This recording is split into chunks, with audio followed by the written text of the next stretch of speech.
Voici maintenant Mathieu Noël.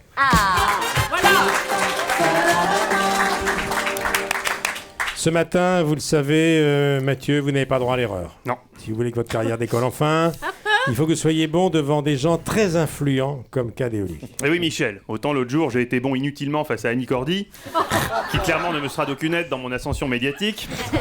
Autant la fois où on avait reçu Luc Besson, j'avais raté le coche. Quand je lui ai demandé comment il avait trouvé ma chronique, à la fin il m'a répondu sèchement « J'ai faim ». Pourtant je lui avais pas parlé des Minimoys. Enfin bon.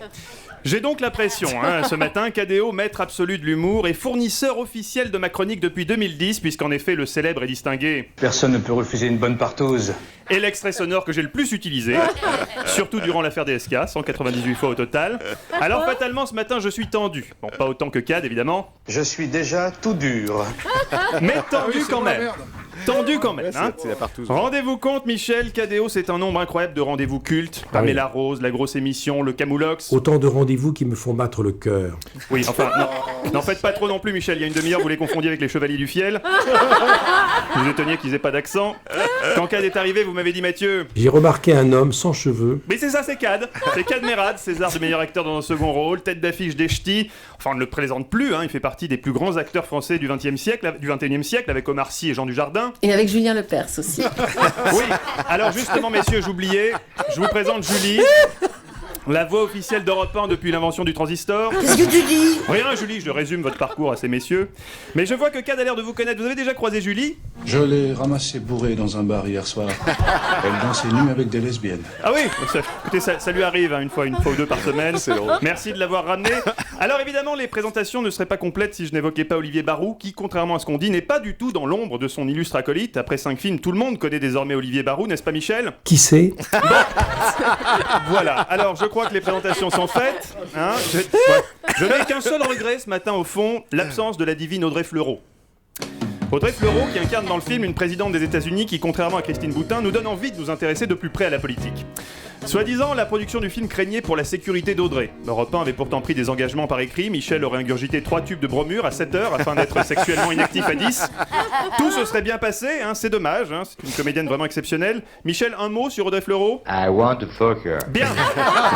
Alors, hier soir, avec mes camarades de Faites entrer l'invité, nous avons eu la chance d'assister en avant-première à la projection de Qui a retué Pamela Rose. Au-delà de la palpitante intrigue policière qui nous a tenus en haleine de la scène d'ouverture au générique de fin, et en ce qui concerne Michel, des bandes annonces jusqu'à la pub Mediavision Jean Mineur, avec le petit nain qui balance son piolet dans la cible. Ce qui nous a frappé dans le film, c'est la complicité totale entre Cad et Olivier. Une complicité qui, si on l'analyse dans le détail, confine d'ailleurs à une forme d'amitié virile assez équivoque. Toutes ces heures passées dans des chambres d'hôtel, soi-disant pour retravailler le scénario, comme si Qui a retué Pamela Rose avait un scénario, forcément, certains se posent des questions quant à la nature exacte de votre relation, à commencer par la femme de Cad, qui en a assez de vous voir vous enfermer dans la chambre pendant des heures. Qu'est-ce que vous complotez encore, les deux PD? On travaille, chérie. On travaille, ça avance bien. Ça va faire un bon film. Enfin, l'essentiel, vous savez, pour moi qui vous suis depuis longtemps et qui vous adore, c'est que vous ayez su rester simple en dépit du succès. Je me faisais encore la réflexion tout à l'heure en voyant Cad arriver à Europe 1. Accoudé nonchalamment à la portière de son Aston Martin DBS, à l'arrière de laquelle un autocollant proclame, je cite, « Votre Toyota est fantastique », un cigare Cohiba aux lèvres, jetant un coup d'œil discret à sa Patek Philippe pour vérifier qu'il n'était pas en retard, une simplicité qui l'honore, lui qui a gagné tellement d'argent au cinéma. Évidemment, on ne révélera pas le montant exact, Michel. 90 millions d'euros. Ah, désolé, j'espère qu'aucun agent du fisc n'écoute Europe 1. Enfin, vu nos audiences actuelles, ça sera vraiment pas de bol. Toujours est-il que, comme je le disais, Cad a su rester simple et accessible. Mais bon, attention, faut pas le chercher non plus. Ce matin, un fan l'a appris à ses dépens. Ce fan s'appelait Jean-Michel Bugne. J'emploie le passé car à l'heure où je vous parle, Jean-Michel n'est plus. Son cou n'a pas supporté le poids de l'Aston Martin quand Cad lui a roulé dessus tout à l'heure. Il faut dire que Jean-Michel Bugne a eu le malheur d'être le 17 811e fan à courir vers Cad en criant « Hé, ça va Bilout ?»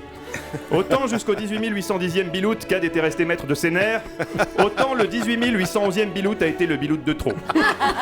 Cad s'est penché sur Bugne et au lieu de lui répondre comme d'habitude « Bonjour monsieur, ça va et vous ?» Il lui a dit « Si tu te pointes encore, tu peux être sûr que tu repars avec la bite dans un Tupperware. » 10 secondes plus tard, avant que le service de sécurité ait pu intervenir, Bugne gisait en 2 parties distinctes, réparties équitablement des 2 côtés de la jante 19 pouces de l'Aston Martin. C'était donc vrai?